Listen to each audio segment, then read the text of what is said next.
Renforcer les capacités des travailleurs à la base sur leurs droits et devoirs en lien avec la Convention 190 et les législations nationales relatives au VBG en milieu de travail, c'est la thématique autour de laquelle les membres de la COSI Bénin et les communicateurs ont tenu leurs échanges. La CNV internationale a dans son programme 2021-2025 élaboré avec la COSI Bénin une série d'actions et d'activités contenues dans un programme appelé ICAO COSI Bénin CNV International 2021, qui est destiné à permettre de capitaliser les acquis des actions engagées depuis plusieurs années en lien avec la promotion genre en général et les violences basées sur le genre en milieu de travail en particulier.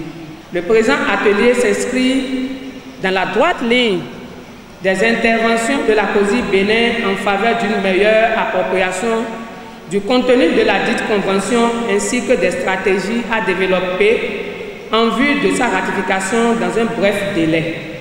Quoi de mieux qu'une mobilisation des travailleurs et travailleuses eux-mêmes pour booster un tel processus?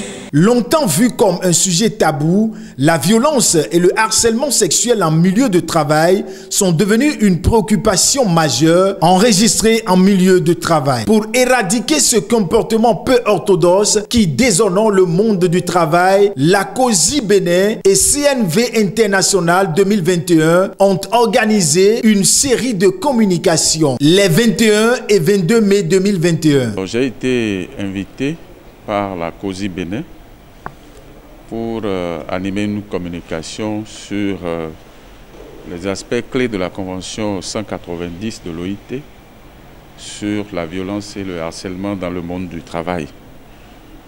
Et puis, disons, mettre en relief quelques tests au plan national qui encadrent la protection des femmes contre la violence dans notre pays.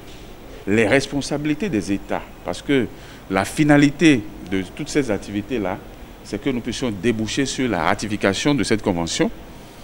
Et lorsque nous avons ratifié la convention, une norme internationale, il est important que nous puissions la mettre en œuvre, n'est-ce pas? Donc, quelles sont les responsabilités qui pourraient découler en ce moment-là, aussi bien pour l'État que pour les partenaires sociaux, puisque à l'OIT, nous parlons de tripartite.